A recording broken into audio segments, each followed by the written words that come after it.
Hello everyone, అందరికీ నమస్తే. అందరు ఎలా ఉన్నారండి? బాగున్నారా? నేనైతే చాలా చాలా చాలా హ్యాపీగా ఉన్నాను. అసలు ఈ రోజంతా తెలియకుండానే రకరకాల సంకేతాలు అయితే నా వరకు వచ్చాయండి. ఈరోజు అవన్నీ నేను ఈ వ్లాగ్లో మీతో అయితే షేర్ చేసుకుంటాను. నిన్న రాత్రి నేను దోసల పిండి రుబ్బాను కదండి. సో ఆ దోసల పిండికి అయితే ఇప్పుడు నేను దోసలు వేద్దాము అనేసి చట్నీ అయితే చేసుకుంటున్నాను. వేరుశనగ గుళ్ళు వేయించాను, పచ్చిమిరపకాయలు కూడా. సో ఇంకా నేనైతే మిక్సీ పడుతున్నాను. నేను యూజ్ చేసే మిక్సర్ గ్రైండర్ వచ్చేసి Agaro royal mixer grinder 900 watts అండి. ఇది చాలా బాగుంటుంది. దీంతో మనకి 3 మిక్సీ జార్స్ వస్తాయి. అయితే నేను ఎక్కువగా దోసల జార్ ఒకటిని ఈ చట్నీ చేసుకునే జారు ఉపయోగిస్తానండి. ఇంకొకటి డ్రై జార్ వస్తుంది, దాంతో మనము పౌడర్స్ లాంటివి చేసుకోవచ్చు. మసాలా పొడులు, ధనియాల పొడి, జీలకర్ర పొడి లాంటివి చేసుకోవడానికి యూజ్ చేయొచ్చు. బట్ నేను ఎక్కువగా పౌడర్స్ చేయను కాబట్టి అది యూజ్ చేయను అనమాట. ఈ Agaro royal mixer grinder link నేను డిస్క్రిప్షన్లో ఇస్తాను. అమెజాన్లో అవైలబుల్గా ఉంది, ఎవరికైనా ఇంట్రెస్ట్ ఉంటే చూడండి. ఇంక ఇదిగోండి, నేనైతే దోసల పిండిలోకి అయితే నేను ఉప్పు అయితే వేసేసుకుని కొంచెం వాటర్ కూడా మిక్స్ చేసి బాగా అయితే కలిపేసుకున్నాను. ఇంక ఇప్పుడైతే దోశలు అయితే వేస్తున్నానండి. నేను రెగ్యులర్గా యూజ్ చేసే దోశ ప్యాన్ని చపాతీలకు వాడుతున్నాను అనేసి ఇంకా నేను కొత్త దోశ ప్యాన్ అయితే తీసుకున్నాను, అదైతే యూజ్ చేస్తున్నానండి. ఇంకా ఫస్ట్ 1-2 దోశలు ఇబ్బంది అయ్యింది, కానీ తర్వాత నుంచి దోశలు చాలా చక్కగా వచ్చేసాయి. నాకైతే చాలా బాగా అనిపించింది. ఈరోజు ఎలాగూ మా షానుకి స్కూల్ లేదండి, దానికి రేపు కూడా లేదు. ఎల్లుండి నుంచి అంటే సాటర్డే నుంచి అయితే స్కూల్ ఉంది, 16th నుంచి. ఇంకా అందుకనేసి నేను షానునేమి నిద్ర లేపలేదు, మనునైతే నిద్ర లేపాను. దానికేమో స్నానం కూడా చేపించేసానండి. ఇంకా మనుకైతే నేను దోశలు అయితే వేస్తున్నాను అనమాట. దోశలు బాగా క్రిస్పీగా వచ్చేసాయండి. మా వారు మరి ఇంత క్రిస్పీనెస్ వద్దు, కొంచెం మెత్తగా చెయ్యి అనేసి అన్నారు. ఇంకా ఆయన కోసము ఆయనకి వేసినప్పుడు కొంచెం దలసరిగా అయితే వేసేసాను అనమాట దోశల్ని. ఇంకా మనుకి అయితే టిఫిన్ పెట్టేసి దాన్ని స్కూల్కి పంపించేసానండి. స్లోగా నేను లంచ్ బాక్స్ అయితే ప్రిపేర్ చేసి మళ్ళీ దానికి లంచ్ బాక్స్ తీసుకెళ్ళి పంపిస్తాను. ఇంకా దేవుడికి అయితే దీపారాధన చేసుకుందాం అనుకుంటున్నాను. సో అందుకనేసి నేను ఇంకా ఇల్లు అయితే నేను శుభ్రం చేసుకుంటున్నానండి. ఇల్లు మొత్తాన్ని సరిదేసుకుని ఎక్కడ వస్తువులు అక్కడ పెట్టేసి ఇల్లు అయితే శుభ్రం చేసేసి ఇంకా దేవుడికైతే దీపారాధన చేసేస్తాను. నేను ఈ దేవుడికి దీపారాధన చేయడానికి ముందే ఈరోజు త్వరగా ఎడిటింగ్ పని అవి కూడా కంప్లీట్ చేసేసుకున్నానండి. అంటే 2 PMకి పెట్టాల్సిన వ్లాగ్ని ఎడిటింగ్ అవి కూడా చేసుకున్నాను. వ్లాగ్లో అయితే ఎడిటింగ్ బాగానే చేస్తున్నాను, కానీ షార్ట్లు ఉంటున్నాయండి. అంటే ఇలా ఫుల్ డే వ్లాగ్ని షూట్ చేసింది నేను వాటిని మినీ వ్లాగ్స్ కింద ఎడిట్ చేస్తాను కదా, అది చాలా టైం టేకింగ్ ప్రాసెస్ అనమాట. ఎందుకంటే ఈ ఫుల్ వ్లాగ్ మనకి ఒక 2 hours వస్తుందండి, దాన్ని నేను 1 minute లోపలే ఎడిట్ చేయాలి, అది ఎక్కువ టైం పడుతుంది. ఇంకా షార్ట్లు ఎడిట్ చేయడానికి చాలా బద్దకిచ్చేస్తున్నాను. అలా బద్దకిస్తుంటే ఫోన్ ఏమో బాగా నిండిపోతుంది అనమాట. ఇక్కడైతే నేను దేవుడికి దీపారాధన చేస్తున్నాను. యూజువల్గా నేను ఓన్లీ ఫ్రైడేసే దీపారాధన చేసుకుంటాను, కానీ ఈరోజు నాకు చాలా హ్యాపీగా ఉందండి. సో అందుకనేసి అమ్మవారికి థ్యాంక్స్ చెప్దాము అన్నట్టుగా నేనైతే ఇప్పుడు దీపారాధన చేసుకుంటున్నాను. అంటే కొన్ని సంకేతాలు ఈరోజు చాలా మనసుకి హాయిని, ప్రశాంతతని ఇచ్చాయి. అవన్నీ నేను లంచ్ అయిపోయిన తర్వాత కూర్చుని మాట్లాడతానండి మీ అందరితోటిని. ఇంకా షాను అయితే మాత్రము వాళ్ళ డాడీతో ప్రతిరోజు ఆఫీస్కి వెళ్తుందండి. నిన్న వెళ్ళిందండి, ఈరోజు కూడా వెళ్ళింది. చిల్డ్రన్స్ డే కాబట్టి స్కూల్లో అది వాళ్ళ డాడీ ఆఫీస్లో దానికి చాక్లెట్స్ అవి ఇచ్చారు అనేసి చాలా హ్యాపీగా ఫీల్ అయిందనమాట. డాడీ ఆఫీస్లో నాకైతే 2 చాక్లెట్లు ఇంకా వేరుశనగ గుళ్ళు చక్కీలు చాక్లెట్ లాగా ఒక ప్యాకింగ్లో పెట్టించారండి. ఇంకా చాలా హ్యాపీ ఫీల్ అయిందనమాట. ఇంకా షాను తీసుకుని మా హస్బెండ్ అయితే ఇంట్లో దింపేసి ఆయన వెళ్ళిపోయారండి. ఇంకా నేను షాను అయితే అన్నం తింటున్నాము. నేను ఫోన్ ట్రైపాడ్కి పెట్టి చేసుకుంటాను కదండి, నాకు ఎవరైనా చూసి చెప్పాలన్నమాట నేను కనిపిస్తున్నానా లేదా అన్నది. నేను షానుని ఎప్పుడు యూజువల్గా అడుగుతాను అది ఉన్నప్పుడు, అమ్మ ముఖం కనిపిస్తుందా లేదా అని. అయితే ఈసారి అడగలేదు, సో అందుకే నా ముఖం సగమే పడ్డదండి. ఫేస్ చూస్తే మీకు హ్యాపీగా ఉన్నట్టు అనిపిస్తుందా లేదా నాకైతే తెలియదు, కానీ చాలా హ్యాపీగా ఉన్నదండి నాకైతే. అసలు నేను ఎక్స్పెక్ట్ చేయలేదనమాట ఇలాంటి మాటల్ని నేను. అది నాకు చాలా హ్యాపీనెస్ని ఇచ్చింది. ఇంత హ్యాపీగా ఉండడానికి రీజన్ ఏంటి అన్నది చెప్తాను. నేను ఆల్రెడీ కమ్యూనిటీ పోస్ట్లో పెట్టాను. చాలామంది వెయిట్ చేస్తున్నాం భవాని ఏంటా గుడ్ న్యూస్ అనేసి ఇలాగా కామెంట్స్ పెట్టారండి. అసలు ఈరోజు ఆ బెగ్గర్స్ టాపిక్ అయితే మాట్లాడుకోదాం అనుకున్నానండి. కాకపోతే ఇది దాని రిలేటెడే ఒక అన్ఎక్స్పెక్టెడ్ థింగ్ అయితే జరిగిందనమాట. ఇది చాలా హ్యాపీనెస్ అయితే ఇచ్చింది. సో వాళ్ళు నా పైన డిపెండ్ అయి బ్రతుకుతున్నారు, నా పేరు చెప్పుకుని బ్రతుకుతున్నారు. వాళ్ళు బెగ్గర్స్కి నేను ఒక ఉపాధి అయ్యాను అని ఇలాగ మీతో చెప్పాను. బట్ నాకే సెల్ఫ్గా ఒక డౌట్ కింద నన్ను నేను క్వశ్చన్ చేసుకునేలాగా అనిపించేది అనమాట. అంటే నా మనసులో ఏమన్నా తెలియకుండా బాధ ఉందేమో, ఆ బాధని సమర్థించుకోవడం కోసం నేను ఇలాంటి వర్డ్స్ని యూజ్ చేస్తున్నానా ఏంటి అనేసి నా మనసులో నాకే సెల్ఫ్ క్వశ్చనింగ్ అయితే వచ్చేదండి. అయితే నాకు అమ్మ ఫోన్ చేసిందనమాట. అమ్మ ఫోన్ చేసి ఒక మాట చెప్పిందండి. నాకు అసలు అది చాలా హ్యాపీ అనిపించింది. అమ్మ రెగ్యులర్గా గవర్నమెంట్ హాస్పిటల్ దగ్గరికి వెళ్తుంది. మీకు తెలుసు కదా, నాన్నకి ఆపరేషన్ చేపించి అప్పుడే 10 years పైన అవుతుంది. అప్పటి నుంచి ఆ కాలు పూడుకోవట్లేదు, ఆ పుండు. దానికి ఎప్పుడు రెగ్యులర్గా కొట్టయితే గవర్నమెంట్ హాస్పిటల్ దగ్గరికి వెళ్ళి అక్కడ నుంచి తెస్తుంది అనమాట. సో అమ్మకి ఒక వైఫ్ అండ్ హస్బెండ్ వచ్చి కలిసి అమ్మతో అయితే మాట్లాడారంటండి. ఆవిడ నిజంగా ఆ పర్సన్ మరీ ముసలావిడి కాదు, మరీ మనలాగా చాలా యంగ్ పర్సన్ కూడా కాదు, ఒక మిడిల్ ఏజ్లో ఉన్న ఒక పెద్దవిడ వచ్చి మాట్లాడారంట. ఆవిడ నిజంగా ఒక అమ్మవారిని చూస్తున్నట్టుగా అనిపించిందంట అమ్మకి. ఎందుకంటే చక్కని బొట్టెట్టుకున్నారంట, చాలా నిండుగా చాలా అందంగా ఒక పర్సన్ అయితే వచ్చి అమ్మతో మాట్లాడారు. ఆవిడ చెప్పారంట, మేము భవానీ పాఠశాల వీడియోస్ చూస్తామమ్మా, భవానీ వీడియోస్ చూస్తాము.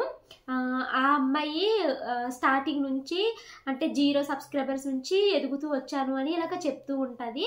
చాలా మంచి అమ్మాయి, చాలా ఇన్స్పిరేషను. ఈ 2 రోజుల నుంచి వీడియోస్ పెడుతుంది కదా, వాళ్ళు ఇలా అంటున్నారు, ఎలా చేస్తున్నారు అనేసి ఇలాగా చెప్తుంది కదా. దాని గురించి అయితే తన్ని అసలు బాధే పడతాను. భవానీ తను ఎదుగుతూ ఇంకొక 10 మందికి ఉపాధి కల్పించారని చెప్పింది చూసారా, ఆ మాట నిజంగానే నిజము. ఎందుకు అంటే తను ఎదగడానికి ఎవరిని అడ్డు పెట్టుకోలేదు, తన కష్టంతో తను ఎదిగింది. ఇప్పుడు తన పేరు ఉపయోగించుకుని బతుకుతున్న వాళ్ళు నిజంగా తను అన్నట్టుగానే బెగ్గర్స్. అలాగే నేను ఆ వీడియోలు కూడా చూశానమ్మా. అందులో ఒకటి ముండా అని తరచూ అంటుంది భవానీని. ఆ మాటకి భవానీని అస్సలు ఫీల్ అవ్వద్దను. ఎవరైతే ముండా అని ఒకరిని వేలెత్తి చూపిస్తుందో తిరిగి 4 వేలు తన్నే చూపిస్తున్నాయి. తను ఒకరిని ముండా అనేస్తుంది భవానీని. తను ఆల్రెడీ అదే అన్న విషయం తను గుర్తించట్లేదు. భవానీని అయితే ఫీల్ అవ్వద్దను. భవానీ తాడు రోజుకి గట్టి పడుతుంది అని ఆ మాట అయితే అమ్మతో ఆవిడ అందంటండి. నాకు చాలా హ్యాపీ అనిపించింది. ఎవరితో ముండా అన్నంత మాత్రాన నేనైతే అయిపోను. కాకపోతే ఆవిడ అందు చూసారా, భవానీ తాడు రోజుకి గట్టిపడుతుంది అంటే నా మంగళసూత్రం రోజుకి గట్టిపడుతుంది అని. ఎవరో తెలియని ఒక ముత్తైదువు లాంటి నిండు కుండలాగా చాలా అందంగా ఉన్నారంటండి. ఆవిడ ఆ మాట అంది అనేసి అమ్మ చెప్తూ సంతోషపడుతుంటే నాకు చాలా హ్యాపీ అనిపించింది. భవానీ ఎదుగుతుంది, తన వెనకాల 10 మంది బ్రతుకుతున్నారు తన పేరు చెప్పుకుని. భవానీ చాలా గ్రేట్ అన్నట్టు ఇలాగ అమ్మకి చెప్పిందంట. ఆ మాట అసలు నాకు చాలా సంతోషం అనిపించింది. ఇంకా దేవుడికి నా నోట్లో ఏది ఆగదు కదా, సో ఇంకా నేను దేవుడి దగ్గర కూర్చుని చాలా సంతోషంగా దండం అయితే పెట్టుకున్నాను. నేను యూట్యూబ్ని స్టార్ట్ చేసినప్పటి నుంచి నేను లక్ష్మీదేవికి ఎక్కువగా పూజిస్తానండి. ఎందుకంటే నేను యూట్యూబ్ స్టార్ట్ చేసే టైంలో ఫైనాన్షియల్గా మేము అలా సఫర్ అవుతూ ఉండేవాళ్ళము. అప్పుడు లక్ష్మీదేవికి ఎప్పుడూ ఒకటే దండం పెట్టుకునేదాన్ని. ఈ రోజైనా నా ఛానల్ క్లిక్ అవ్వాలి, ఈ రోజైనా నా ఛానల్లో వీడియోస్ వైరల్ అవ్వాలి, ఏ కంటెంట్ చేయనమ్మా, ఇలా చేస్తే బాగుంటుందా, అలా చేస్తే బాగుంటుందా అనేసి దేవుడి దగ్గర కూర్చుని ఆ లక్ష్మీదేవిని తలుచుకుంటూ మాట్లాడుతూ ఉండేదాన్ని అనమాట.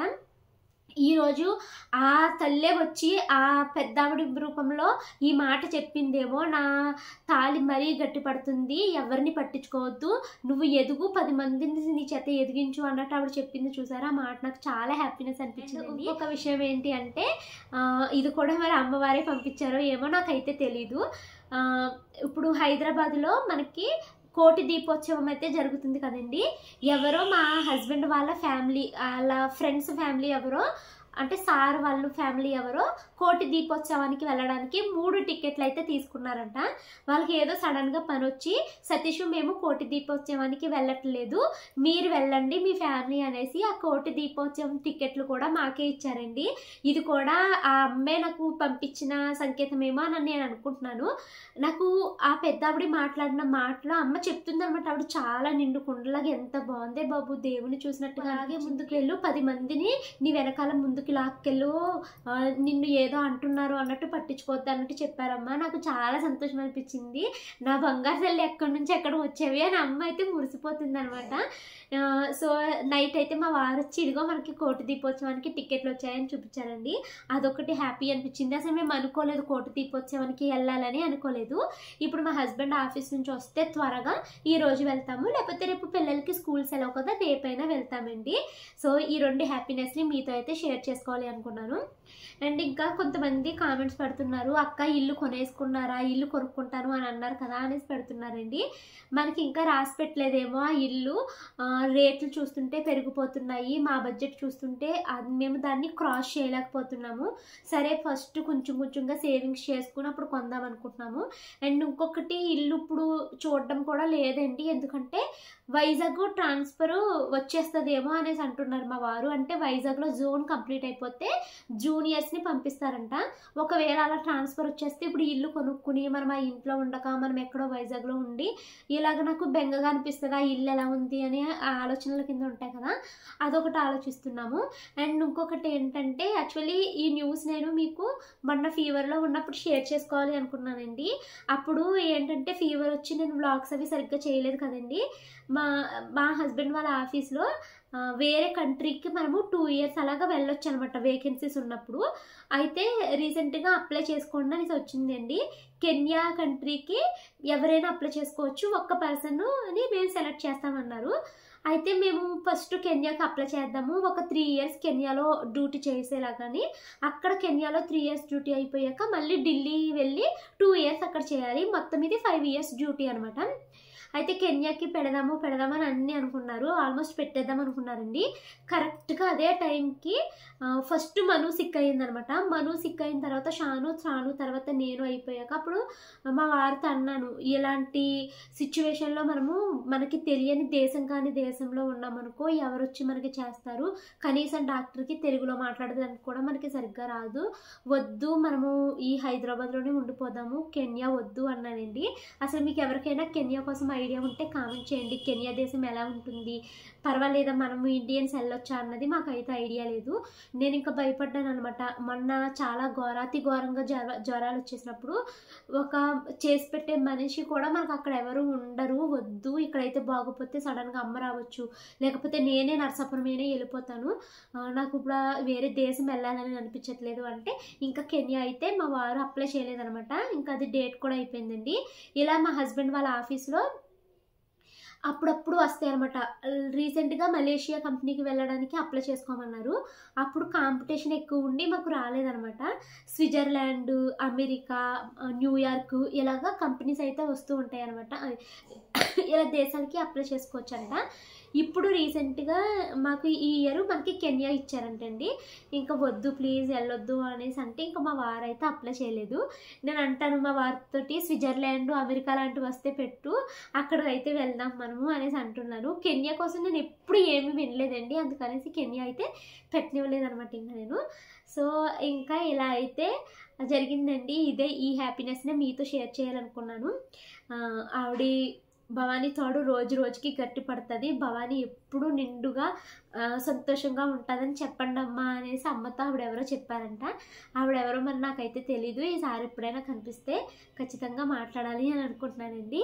సో ఇదేనండి మీతో అయితే షేర్ చేసుకోవాలనుకున్నాను. ఇప్పుడు మా హస్బెండ్ వస్తాయి సాయంత్రము, మేము వెళ్తే కోటి దీపోత్సవానికి వెళ్తాను. వెళ్తే కనుక ఆ వ్లాగ్ కూడా ఇందులో ఇంక్లూడ్ చేస్తానండి. లేదు అంటే ఇంట్లో నా రొటీన్ అయితే కంటిన్యూ అవుతుంది. వీడియో అయితే స్కిప్ చేయకుండా చూడండి. ఈరోజు ఒకదాని తర్వాత ఒకటి చాలా హ్యాపీనెస్ ఇచ్చేవి, నేనున్న ప్రజెంట్ సిచ్యువేషన్లో నాకు చాలా ఉపయోగపడేవి, ఏవో దేవుడు నాకు పనిగట్టుకుని సంకేతాలు పంపిస్తున్నట్టుగా ఒకదాని తర్వాత ఒకటి జరిగిందండి. అవన్నీ నాకు ఈరోజు చాలా మనసుకి ఒక రకమైన ప్రశాంతతని ఇచ్చినాయి అనమాట. అవన్నీ ఇప్పుడు నేనైతే చెప్తానండి, వీడియోని అయితే స్కిప్ చేయకుండా చూడండి. ఆల్రెడీ చెప్పాను కదా ఒక 2. ఒకటేమో అసలు భక్తి టీవీ వాళ్ళు కండక్ట్ చేసిన కోటి దీపోత్సవానికి మేము అసలు అనుకోలేదు వెళ్ళాలి అని. ఆ టికెట్స్ రావడం ఒకటైతే, ఇంకా ఎవరో ఒకళ్ళు అమ్మవారులాగా అమ్మ దగ్గరికి వచ్చి ఇలాగా నా గురించి మాట్లాడి వెళ్ళడం అన్నది ఇంకొకటి హ్యాపీనెస్ ఇచ్చింది. ఇంకా తర్వాత అయితే మేము కోటి దీపోత్సవానికి వెళ్ళామండి. అక్కడ జరిగిన విషయాలు కూడా చాలా హ్యాపీగా అనిపించాయి అనమాట. అయితే ఇంకా మా వారు ఫోన్ చేశారు, కోటి దీపోత్సవానికి వెళ్దామా అంటే వెళ్దాము, నేను త్వరగా పని చేసేసుకుంటాను, మీరు రండి అన్నాను. ఆయన వస్తానన్నారండి.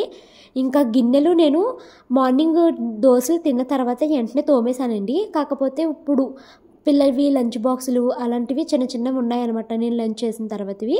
ఇంకా గిన్నెలు అయితే నేను క్లీన్ చేసేసుకున్నాను. నిన్న తోమిన గిన్నెలు చాలా ఉన్నాయండి. నిన్న తోమిన గిన్నెలన్నింటినీ నేను ఎక్కడైతే సర్దేసుకున్నాను అనమాట. ఇంకా అయితే ఇప్పుడు ఈ గిన్నెలు కూడా తోమేసుకుంటే ఇంకా పిల్లలిద్దరికీ డ్రెస్సెస్ అవి చేంజ్ చేసేసి వాళ్ళకి కొంచెం జెల్ అవి వేసేస్తే నేను అక్కడికైతే వెళ్తానండి కోటి దీపోత్సవానికి. ఇంకా నేనైతే నిన్న ఒక 2 టైం టేబుల్స్ అయితే ప్రిపేర్ చేసుకున్నాను. అంటే పిల్లల్ని ఎలా చదివించాలి, ఏ టైం నుంచి చదివిస్తున్నాము, ఏ టైంలో వాళ్ళకి ఏ ఫుడ్ పెట్టాలి అని ఇలాగ 2 చార్ట్లు అయితే రాసుకున్నాను అనమాట. ఒకటేమో గిన్నెలు తోముకునే దగ్గర అయితే పెట్టుకున్నానండి, ఫుడ్ ఏం పెట్టాలి ఏంటి అన్నది. 2 పిల్లల్ని ఎలా ఎంగేజ్ చేయాలి ఏంటి అన్నది ఇంకొక టైం టేబుల్ రాసుకున్నాను. సో అందులో 5 to 6 వీళ్ళకి స్టడీ టైం అయితే పెట్టుకున్నాను అనమాట. ఇంకా నేనేమి అడగకుండానే మా షాను అమ్మ 5 to 6 స్టడీ టైం కదా రా చదువుకుందాము అనేసి పిలిచిందండి. నాకు చాలా హ్యాపీ అనిపించింది. ఇంకా పిల్లలిద్దరి దగ్గరని కూర్చుని వాళ్ళనైతే చదివిస్తున్నాను. ఈరోజు చిల్డ్రన్స్ డే కాబట్టి మా మనమ్మకి సివిల్ డ్రెస్ వేసుకురమ్మన్నారండి. సో ఆ డ్రెస్ అయితే వేసి పంపించాను అనమాట. ఇంకా పిల్లలిద్దరు అబాకస్ అయితే ప్రాక్టీస్ చేశారు కాసేపు. ఇంకా పిల్లలకి ప్రతిరోజు రాగి జావ ఇమ్మని డాక్టర్ అయితే చెప్పారండి. నాకు చాలామంది పిల్లలకి పెట్టే ఫుడ్లో చాలా సజెషన్స్ ఇస్తూ ఉంటారు కదా. అయితే మొన్న మనుకి ఫీవర్ వచ్చినప్పుడు కిమ్స్ హాస్పిటల్లో పెట్టాను కదండి. పిల్లలకి ఏమేమి ఫుడ్ పెట్టాలి, ఎలాంటి ఫుడ్ పెట్టాలి అన్నది ఒక డైట్ ప్లాన్ అయితే ఇచ్చారనమాట. సో అప్పుడు డాక్టరు అడిగాను అనమాట, రాగి జావ రోజు ఇవ్వచ్చా అంటే ఏమేమి ఇవ్వాలి ఏమేమి పెట్టొద్దు అనేసి చెప్పారనమాట. ప్రతిరోజు రాగి జావ ఇమ్మన్నారు, ప్రతిరోజు పాలు ఇమ్మన్నారండి, వాటర్ ఎక్కువగా తాగించమన్నారు, మటన్ తక్కువగా పెట్టమన్నారు, మటన్ కూరని మరీ ఎక్కువగా పెట్టొద్దు, తక్కువ పెట్టమన్నారు, ఎంత కుదిరితే అంత చేపలు పెట్టమన్నారండి, ప్రతిరోజు కోడిగుడ్డు పెట్టండి పిల్లలకి అని చెప్పారు. చికెన్ కూడా మంచి ప్రోటీన్ ఉంటుంది కాబట్టి వీక్లీ 1 or 2 చికెన్ కూడా పెట్టండి పిల్లలకి అనేసి చెప్పారనమాట. అంటే ఇది షాను మను ఇద్దరికి పెడతానండి ఈ డైట్ ప్లాన్ని. ఇంకా నిన్న మనుని హాస్పిటల్లో పెట్టింది షార్ట్ పెడితే కోడిగుడ్డు ఎందుకు పెట్టామని అడిగారండి. నేను పెట్టడం కాదండి, డైటీషియనే పంపించారు మనుకి ఇప్పుడు గుడ్డు బాగా పెట్టమని చెప్పేసి. టైం అయితే 6 o'clock అవుతుందండి. మా వారైతే వచ్చేసారు. ఇంకా మేము సరదాగా కాసేపు అలాగా కోటి దీపోత్సవానికి టికెట్లు ఉన్నాయి కదా చూద్దామనేసి అయితే వెళ్తున్నాను. వ్లాగ్ అయితే కంటిన్యూ అవుతుందండి, వీడియోని స్కిప్ చేయకండి. మాకు కోటి దీపోత్సవానికి 3 టికెట్లు అయితే ఇచ్చారండి వాళ్ళ ఆఫీస్లో వాళ్ళు. అయితే ఒక టికెట్ మీద ఒక ఫ్యామిలీ మొత్తాన్ని పంపిస్తున్నారు. నా దగ్గర ఇంకా 2 టికెట్లు అయితే మిగిలిపోయాయి. నేను మా నైబర్స్కి వాళ్ళకి ఇచ్చేద్దాము ఆ టికెట్లు అనేసి అనుకుంటున్నాను. అంటే అక్కడ ఉండగా ఇంకా 2 టికెట్లు మిగిలిపోయినాయి కదా, మన పక్కన వాళ్ళకి ఇచ్చేద్దామా అనేసి మా వారిని అడిగితే ఇచ్చేసే ఎవరొక్కరు వెళ్తారు కదా అనేసి అన్నారు. ఇంకా ఒక టికెట్ ఉంటే చాలండి, ఒక ఫ్యామిలీని లోపలికి పంపించేస్తున్నారు. సో ఇది మేము విఐపి టికెట్స్ ద్వారా ఇటు సైడ్ లోపలికి వచ్చేసేమో ఇక్కడ చెప్పులు అయితే పెట్టేశామండి. అయితే మా వారు చేసిన ఒక తింగర పని చెప్తాను. ఇక్కడ నేను విఐపి టికెట్ తీసుకున్న వాళ్ళు ఈ లోపల కూర్చోవచ్చంట, హ్యాపీగా ఇక్కడ కూర్చుని దేవుడి దగ్గరకంట మనము చూడొచ్చంటండి. అయితే మేము వెళ్ళేసరికి చాలా వరకు అది నిండిపోయి ఉన్నదనమాట. అందుకనేసి మా వారు ఏం చేశారండి, నార్మల్గా మనము టికెట్ ఏమి లేకపోయినా కూడా చూడడానికి వెళ్ళొచ్చు, అలా వెళ్ళే దారిలోకి తీసుకెళ్ళిపోయి అక్కడ కూర్చోబెట్టారనమాట. అప్పుడు ఏమైంది, విఐపి టికెట్లు తీసుకున్న వాళ్ళంతా ఈ కంపార్ట్మెంట్లో ఉండిపోయారు, అక్కడ తాళం వేసేసారనమాట. ఇంకా ఫ్రీగా దర్శనానికి వచ్చిన వాళ్ళు ఉంటారు కదండి, వాళ్ళ పక్క కంపార్ట్మెంట్లో ఉన్నారు. మేమేమో ఇక్కడ నిండిపోయింది కదా, మనకి కూర్చుంటకు లేదు కదా అనేసి మా వారు అటు తీసుకెళ్ళిపోతే మమ్మల్ని అటు సైడ్ పెట్టి తాళం వేసేసారు. మాకు అక్కడ కూర్చోవడమే బెస్ట్ అనిపించి మేము అక్కడికి వెళ్ళామన్నమాట. ఎందుకంటే ఇదంతా నిండిపోయింది, ప్లస్ దీపాలు కూడా మనకి ఏమి దొరికేలాగా లేవు వెలిగించడానికి, ఇంత కష్టపడి వచ్చాం కదా అనేసి మేము నార్మల్ ఆ పక్కదానికైతే వెళ్ళిపోయామా. ఇప్పుడు ప్రాబ్లం ఏమైందంటే చెప్పుల దగ్గర చాలా ఇబ్బంది పడిపోయామండి. మేము చెప్పులు విఐపి కంపార్ట్మెంట్ దాంట్లో పెట్టాము, మేము వెళ్ళి కూర్చున్నది నార్మల్ టికెట్ లేని దాంట్లో కూర్చున్నామా. చెప్పుల కోసం గిర్ర ఎంత తిరగాల్సి వచ్చిందో తర్వాత అయితేని. మన సబ్స్క్రైబర్ అంటే అండి నన్ను గుర్తుపెట్టి వచ్చి ఫొటోస్ దిగారు. చాలామంది సబ్స్క్రైబర్స్ని అయితే అక్కడ కలిసానండి. అక్కడ కూడా వాళ్ళు అంతా నాతో చాలా మాటలు చెప్పారన్నమాట, మీ వీడియోస్ చాలా బాగుంటాయి, మీ వీడియోస్ నేను రెగ్యులర్గా చూస్తాను అని ఇలా చాలా మాట్లాడారండి. నాకు చాలా హ్యాపీ అనిపించింది. అండ్ నేను ఇందాక మీకు చెప్పాను కదండి, ఒకదాని తర్వాత ఒకటి దేవుడు నాకు సంకేతాలు పంపిస్తున్నట్టుగా మనసు చాలా ప్రశాంతంగా అయ్యింది రోజు అనేసి ఫస్ట్ ఈ భక్తి టీవీ కండక్ట్ చేసిన ఈ కోటి దీపోత్సవాలకి వచ్చినప్పుడు ఫస్ట్ మొత్తం ఆ బ్యాక్గ్రౌండ్ చూడగానే అబ్బా ఎంత బాగుంది అని అనిపించింది అనమాట. చాలా హ్యాపీగా అనిపించిందండి. ఆ తర్వాత ఇంకా ఇక్కడికి వచ్చిన తర్వాత మేము దీపాలు ఇవన్నీ అరేంజ్ చేసుకుంటూ ఉంటే బ్యాక్గ్రౌండ్లో స్వామీజీలు అవి మాట్లాడుతూ ఉంటారు కదండి, ఇంకా కొన్నేమో మైకులు అవి పెట్టి అదే యూట్యూబ్లో ప్రసంగాలు లాంటివి పెడుతూ ఉంటారు కదా, ఒక్కొక్క మాట అందులో మాట్లాడే ఒక్కొక్క మాట భవానీ నీకోసమే చెప్తున్నాము విను అన్నట్టుగా నన్ను పిలిచి తట్టి చెప్పినట్టు అనిపించాయండి. మనసు ప్రశాంతత కోసం మాట్లాడారు. అలాగే వేరే వాళ్ళు ఎవరో ఏదో ఇది చేస్తున్నారనేసి మనము మన కంట్రోల్ని కోల్పోకూడదు అన్నట్టుగా ఇలాగ చాలా మోటివేషనల్గా నాకు అనిపించింది చాలా విషయాలు వాళ్ళు మాట్లాడుతూ ఉంటే. అలాగే వాళ్ళు దీపాలు హారతులు అవి ఇస్తూ ఉంటారు కదండి, ఒక్కో దీపం గురించి చెప్పారనమాట. బిల్వపత్ర దీపము చూస్తే మనకి 3 జన్మాల వరకు ఉన్న పాపాలు పోతాయి అనేసి, ఇంకా నక్షత్ర ద్వీపం అనేసి, రుద్ర దీపం అనేసి ఇలాగ ఒక్కొక్క దానికి ఒక్కొక్కటి చెప్పారండి. ఒక్కో దీపం నా కోసమే వచ్చిందేమో, భవానీ దర్శనం చేసుకో నీకు అంత మంచి జరుగుతుందని చెప్పినట్టుగా అనిపించిందండి. ఏంటో ఆ రోజు అక్కడ మాట్లాడిన ప్రతి మాట నా మనసుకి చాలా హత్తుకుంది. అంటే నేను ఎలా ఉండాలి అన్నది నాకు అవి చెప్తున్నట్టుగా అనిపించింది అనమాట. ఇంకా అసలు నా షాను నా మను అయితే ఆ కోటి దీపోత్సవాల్లో ఫుల్ ఎంజాయ్ చేశారండి వాళ్ళు.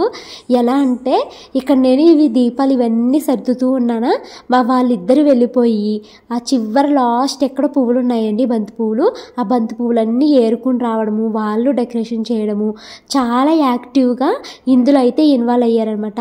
నేను దీపం వెలిగిస్తాను, నేను దీపంలో నూనె పోస్తాను, నేను ఒత్తులు వేస్తాను అని ఇలాగా వాళ్ళు కూడా చాలా బాగా ఇందులో అయితే ఇన్వాల్వ్ అయ్యారండి. నాకు కూడా చాలా హ్యాపీ అనిపించిందండి నిన్న.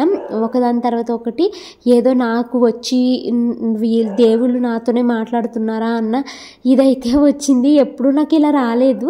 నేను ఎందుకో మరి ప్రతి మాట నన్ను ముందుకి ఇంకా ధైర్యంగా ముందుకి వెళ్ళేలాగా మాటలు చెప్తున్నట్టుగా నాకు అనిపించింది అనమాట. ఇంకా ఇక్కడికి వచ్చి దీపాలన్నీ చక్కగా అరేంజ్ చేసుకున్నాక మాకు ఒత్తులు ఇంకా మంచి నూనె అయితే ఇచ్చారనమాట, ఇలాగా బాటిల్స్ తోటి. ఇంకా అందరికీ ఇచ్చారు కదండి, అందరూ వాళ్ళు దీపాలని మంచిగా డెకరేషన్ చేసుకున్నారు కదా, ఆ దీపాలలో నూనె అయితే వేసుకుంటున్నారు. నేనైతే నూనె వేస్తుంటే మరో పక్క నుంచి షానమ్మ ఒత్తులు వేస్తుందండి, నా మంతల్లేమో స్వీట్ కార్న్ తింటుంది. అయితే నేను ఈ కోటి దీపోత్సవానికి వెళ్ళే వాళ్ళకి ఒక మాట అయితే చెప్తానండి. మేమేమనుకున్నాము అయిపోతుందేమో అనుకుని 6:30 కల్లా మేము కోటి దీపోత్సవం లోపలికి అయితే వెళ్ళిపోయామండి. అయితే దీపాలని మనకి 10:30 ఆ టైంకి వెలిగిస్తున్నారనమాట. సో మీరు తాయి తీగ కంగారు లేకుండా చక్కగా డిన్నర్ చేసేసి వెళ్ళండి. ఎవరైనా వెళ్తే కనుక డిన్నర్ చేసేసి 7:30-8 కల్లా వెళ్ళారనుకోండి, కాసేపు అక్కడ వాళ్ళు ప్రసంగాలు ఇస్తూ ఉంటారు కదా, అంటే ఎలా ఉండాలి అనేసి ఇలాగ మాట్లాడుతూ ఉంటారు కదా, అవన్నీ మనము చక్కగా వినొచ్చు. చాలా ప్రశాంతంగా ఉంటుందండి. నేను కూడా రెగ్యులర్గా చాగంటి కోటేశ్వరరావు గరికిపాటి ప్రవచనాలు అవి వింటూ ఉంటాను, బాగుంటాయి అనేసి.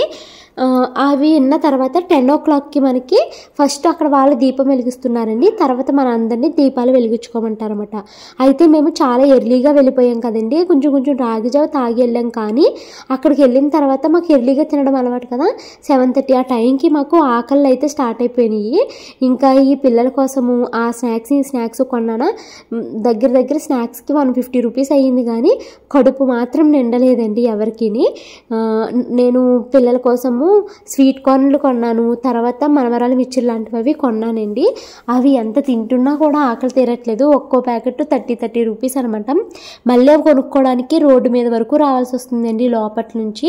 సో నేనైతే ఒక్కటే సలహా ఇస్తాను, కడుపు నిండా డిన్నర్ చేసేసి ప్రశాంతంగా వెళ్ళండి. అలా ప్రశాంతంగా తినేసి మీరు వెళ్ళారనుకోండి, అక్కడ జరిగే ఆ ఈవెంట్ మొత్తాన్ని చాలా మనసుకు హత్తుకునేలాగా మనము ఆస్వాదించవచ్చు అనమాట. ఇంకైతే మనకు ఒక క్యాండిల్ కూడా ఇచ్చారండి, క్యాండిల్తో ఒత్తులు వెలిగించుకోవడానికి. ఇంకా నేనైతే ఆ క్యాండిల్ని వెలిగించేసి ఇక్కడ దీపాలను అయితే వెలిగిస్తున్నాను. దీపోత్సవాన్ని ఎక్కువసేపు చూపించలేకపోయాను, ఎందుకంటే మనకి మంటని ఎక్కువ చూపిస్తుంటే యూట్యూబ్లో స్ట్రైక్ వస్తుందండి. సో అందుకనేసి నేను ఎక్కువగా అయితే ఇక్కడ ఇంక్లూడ్ చేయట్లేదు. ఒక్కసారిగా లైట్లు తీసేశారండి, అందరూ వాళ్ళ దీపాలను అయితే వెలిగించేశారు. అంతేనండి, అసలు ఎంత బాగుందంట ఆ దీపపు వెలుగుల్లో. మన శివుడు ఉంటారు కదా, శివుడి దగ్గర కూడా చాలా దీపాలు వెలిగించారు. అసలు చాలా ఆ ఏరియా అంతా చాలా అందంగా కనిపించింది. రేపు కార్తీక పున్నమి కదండి, రేపైతే ఇంకా చాలా చాలా బాగా జరుగుతుందంట. ఎవరైనా వెళ్ళాలి అనుకున్న వాళ్ళు రేపైతే వెళ్ళండి. మనము టికెట్ లేకపోయినా కూడా వెళ్ళొచ్చండి. మేము టికెట్ ఉంది, దాన్ని తీసుకుని మేము లేని చోటకే వచ్చి కూర్చున్నాము. ఇక్కడైతే మనకి ప్రశాంతంగా కూర్చోవచ్చు, చక్కగా దీపాలన్నీ కూడా మన చేతితో వెలిగించుకునే అవకాశం కూడా ఉంటుందన్నమాట. సో మీ దగ్గర టికెట్ లేకపోయినా వెళ్ళి చూడండి, చాలా బాగుంటుంది. మీరు షూర్గా ఎంజాయ్ అయితే చేస్తారని నేను అనుకుంటున్నా. కోటి దీపోత్సవానికి వెళ్ళేసి అయితే వచ్చేసామండి. వస్తూ నేను దారిలో అయితే అక్కడ ఫుడ్ అయితే తినేసాను. మీల్స్ అమ్ముతుంటేనే 60 రూపీస్ ప్లేట్ అనమాట. మా వారేమి ఇంటికాడ లేక నేను టిఫిన్ తింటాను అన్నారు అనేసి ఇప్పుడైతే దోశలు వేస్తున్నాను. ఇవి చిన్న చిన్న దోశలు, బేబీ దోశల కింద షాను మను కోసం వేస్తున్నానండి. మా వారికి ఏమో నార్మల్ పెద్దవి ప్లెయిన్ దోశలు వేసేసాను. ఇప్పుడు ఇది పిల్లలకి ఇస్తున్నాను అనమాట. సో ఇంకా మా వారు టిఫిన్ తినేస్తే మేము అందరం పడుకుంటామండి. ఈ వ్లాగ్ అయితే ఇక్కడ ఎండ్ చేస్తాను. ఈ వీడియో నచ్చితే కనుక లైక్ చేసి కామెంట్ చేయండి. Thank you so much for watching this video. ఈరోజు మా డే చాలా హ్యాపీగా గడిచిందండి. Bye bye.